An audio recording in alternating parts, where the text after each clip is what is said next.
My Love of Life Energy is a podcast created by Anna Scott.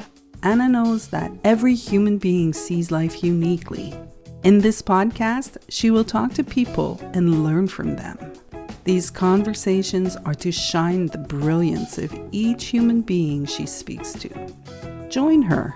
After each exploration, you will expand on your insights and see truth and beauty.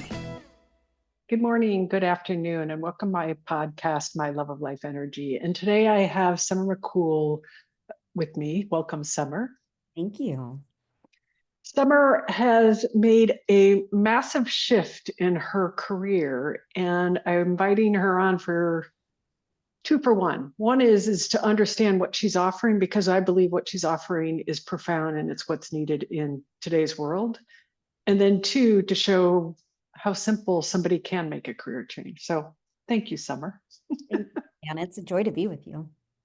So I think you created this title. You're calling yourself an integration specialist, correct? You went from hypnotherapist to integration specialist. Is that correct? Yes, although the title isn't self-created, it's a up and coming industry. Okay, I had never heard it until it came out of your mouth. Yeah, it's out there. Okay, and so what is an integration specialist? Well, actually, there's a small caveat I'm going to throw here. So I put onto LinkedIn that I'm an integration specialist, and apparently there's a whole world in the technology scene that is a job that I don't know how to do. So it's a very vital caveat that I am a psychedelic integration specialist. Okay, great. And what that is somebody who has partaken in any form of psychedelic or entheogen and is looking to harvest the nuggets of wisdom from that experience, that perspective or state of consciousness, to allow them to become an alive aspect of their everyday self. Beautiful. So why did you decide to do this? It changed my life, having How done come? psychedelics. So my childhood was one of horrors, and so I spent my life looking through many various means by which of healing. Traveled the world, worked with different tribes and philosophies, and was still seeking. And then at some point, a few years ago, was introduced to an entheogen and came out of that experience with this pervasive sense of I'm not lonely anymore. That was the definition of the majority of my life up to that moment. And to have done all the work I've done and traveled as far as I have traveled, and to still have that loneliness driving perception and behavior and some of my values and beliefs, and to have it completely poof, disappear, meant that I needed to reorient how I was being in the world, because I no longer had loneliness as a foundation of a sense of why I did anything. And loneliness was why I did most of everything. And so in looking into my community, I didn't know anyone that could help me with what I was struggling with. So I took myself to the coast and supported myself with all of my training and learning and guidance, and stayed alone along the beach for over a week, integrating myself into this new identity of I'm just not a lonely woman anymore. I'm whole in and of myself in life. And then came back to society and life with that clarity of like, that's the foundation of me, now what? And began to build. But to do that alone is immense. And there's a lovely teacher named Thomas Hubel who works on collective consciousness. And one of the things he speaks about is that trauma is healed in relationship.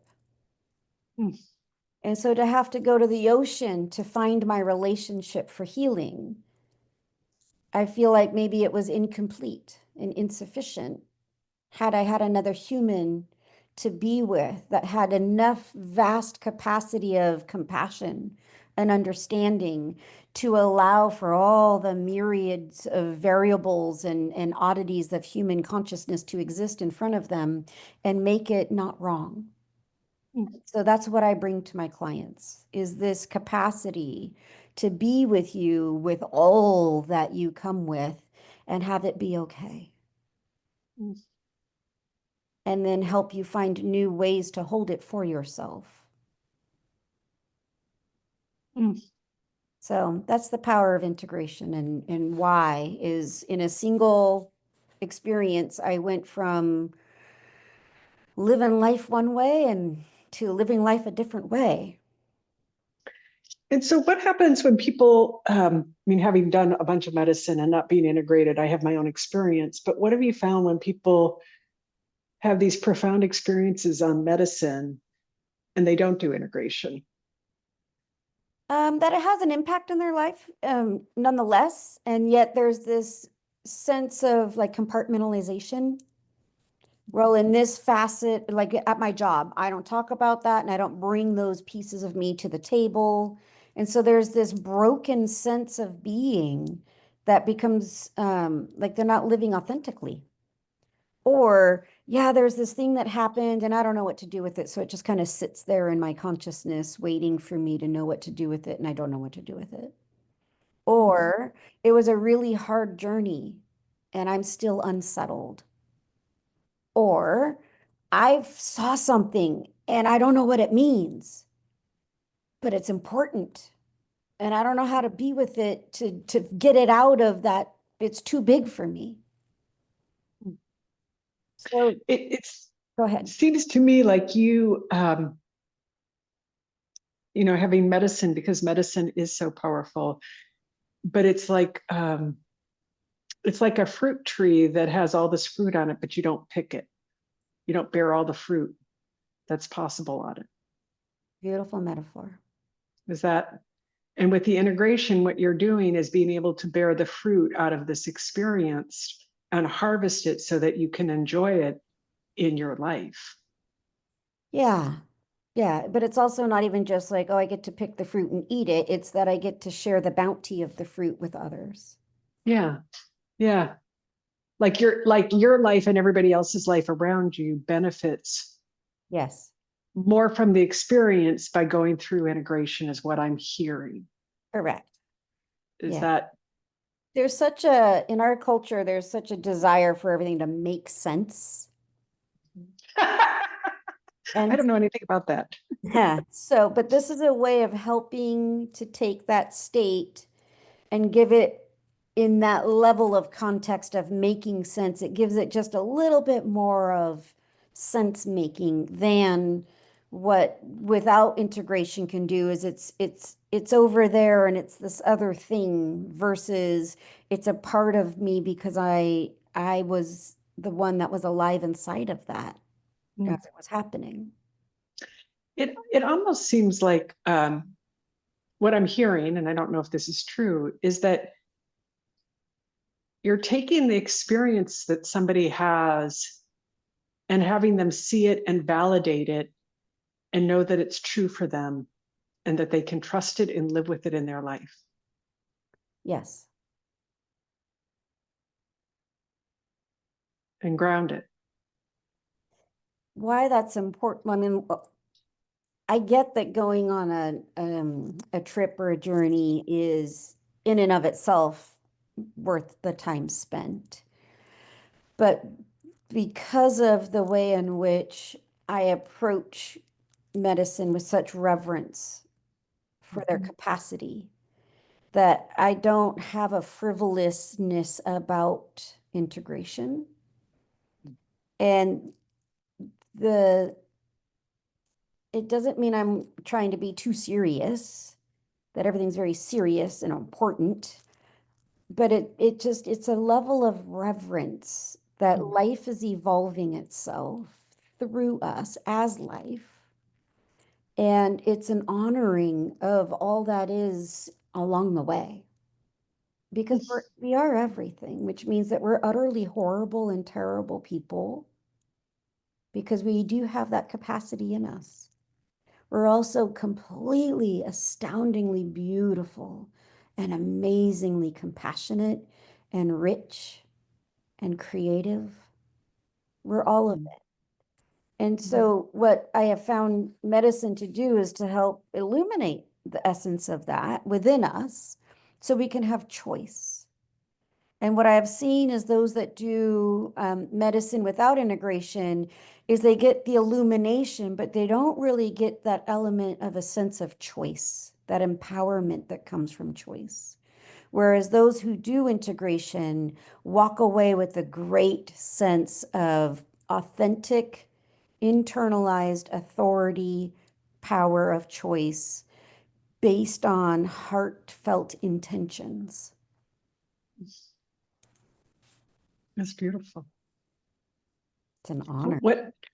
What medicine have you supported integration with? Most frequently bufo, but also psilocybin, MDMA, ketamine, and 3-MMC.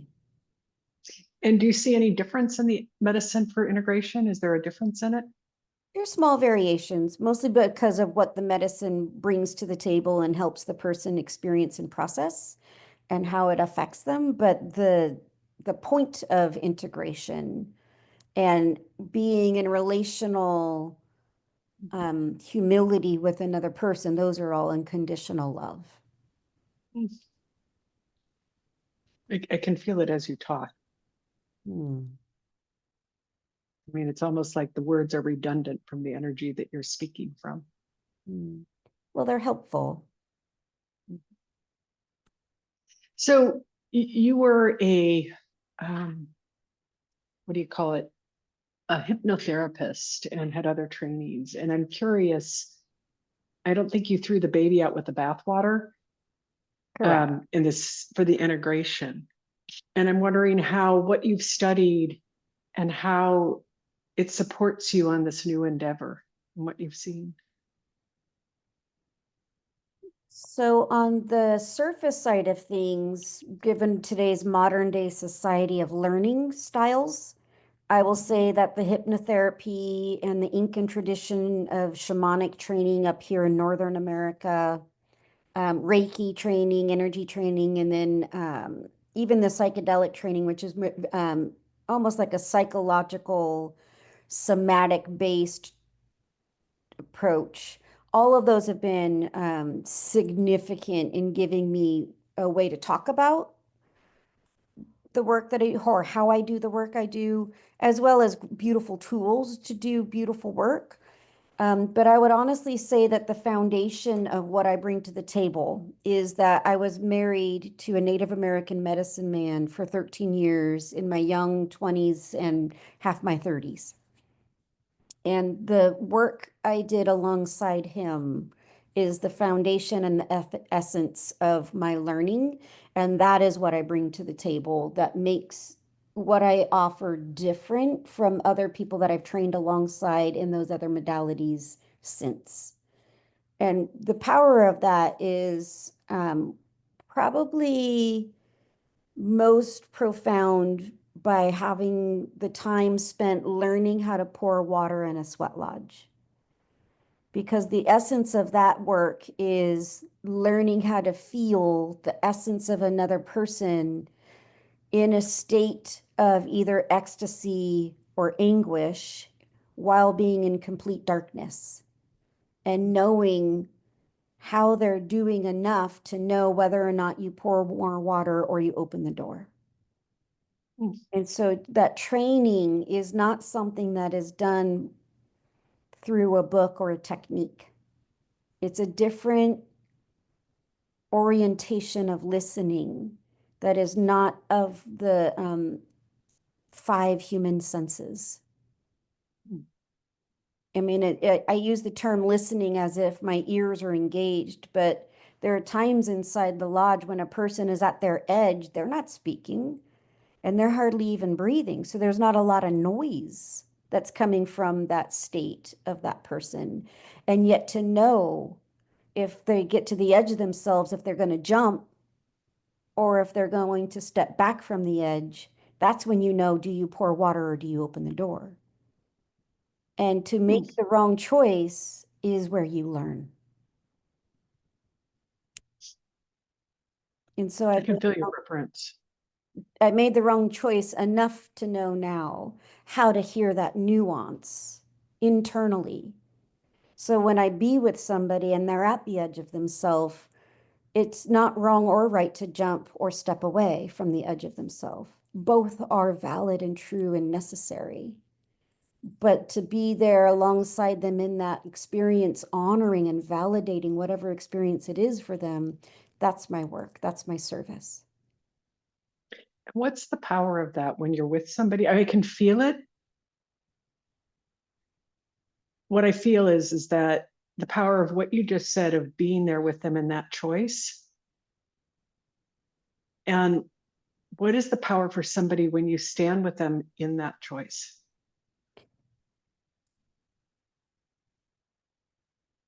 Trauma is when choices are made independent of life. And I'm offering the reverence of my life in service to their choice so that they do not have to make that choice in a vacuum. They get to have that reflective impact of knowing that life is present in honor of whatever the choice is, because there is no mistake. And so I bring my life to that for them to know that they are not alone. Whatever their choice is theirs to make. I have no influence on the choice, but they don't have to be alone in choosing. There's a power in what you're pointing to, Summer, is you're empowering people in their choice. 100%. And that they're the chooser. Correct. And they get to choose. And nothing's wrong. Right? Whatever they choose. Correct. That's beautiful. So my work has become helping people to that edge to recognize the choosing. In our society, we've become so numb to our sense of self that when we make our choices, we kind of wake up inside of the affect of the choice rather than the intention of the choice that was made. And so I help people wake up to the intention of the choice being made. So they have a more awake, empowered opportunity from the choice that's made rather than just dealing with the cause and effect.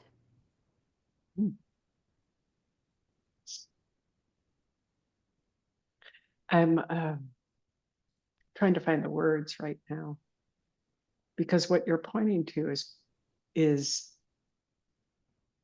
life changing, because it's giving people their life and to choose it is what I'm seeing. Yes. Yeah. We're not a victim of life. We're choosing our life every moment. We just don't see it. That's pretty much it. Yeah. And so what I find is psychedelics brings people closer to that awareness, but that sudden knowing that my life belongs to me and I am accountable and responsible for it is heavy when we lived in a society that says we didn't need to be or have to be as long as we gave our power away.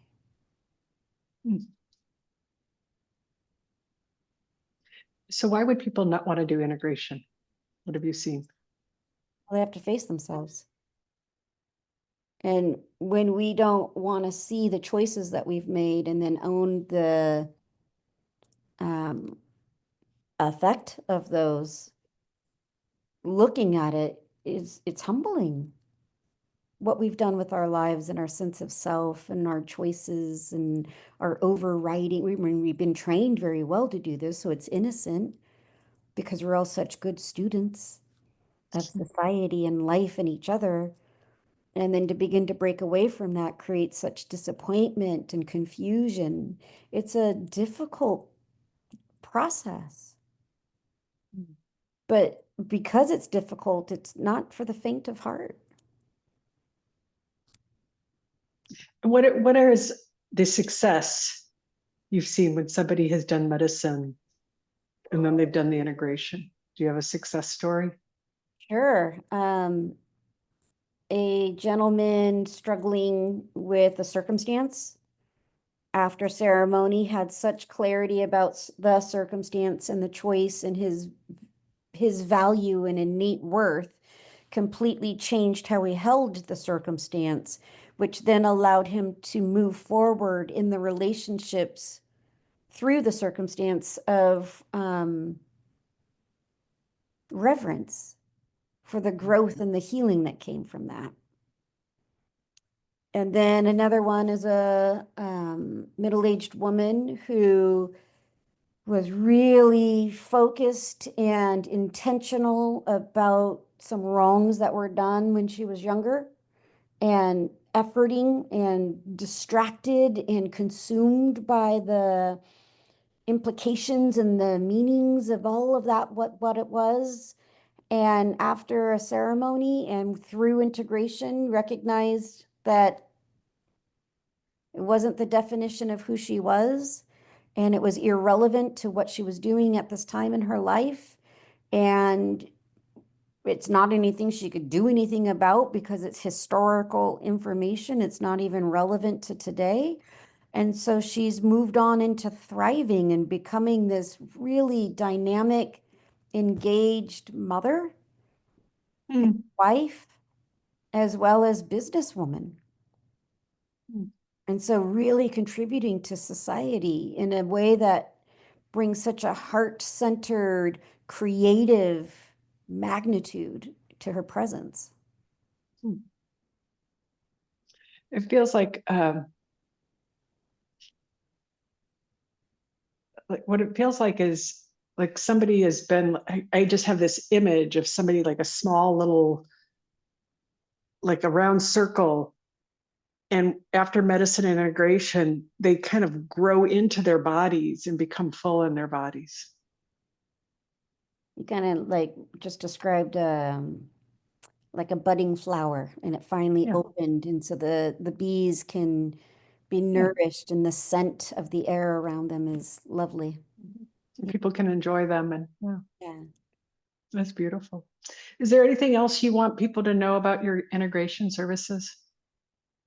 Well, they come in two forms. One is in person, if you happen to be in the Bay Area, and then the other, Bay Area, California, Northern Bay Area. And then the other is that they are also available online. And so you can be anywhere in the world. My only caveat is I do speak English, and that's a minor factor. The power of the nervous system when doing integration is that it doesn't speak English or any other man-made language. And so it's easy to do integration from any origin of communication because the nervous system speaks on a different frequency of information that is easily translatable across the cultures. That's beautiful. Yeah. What else do you want people to know? You're worth it. You're worth it. I just want to put in my 2 cents. I did a bunch of medicine and I didn't have the integration. And so I'd have these profound experiences and I couldn't make sense of it. So I know the value of what you're offering. Question for you. So all those integrations that haven't made sense of it, how do they impact your life at this time? Well, I finally found the gene keys, and then my work through you, with you, it's starting to make sense. Like I'm starting to see it, and I know the value of it. Why has that been important for you? Because I know there is something so profound that if I sit with it long enough and have somebody help me look at it, it's like having a cow but not knowing how to milk it. So I have this prize cow that needs to be milked, but I have no idea how to milk it or what to do. Mm. And I want to, because what you said is the reverence.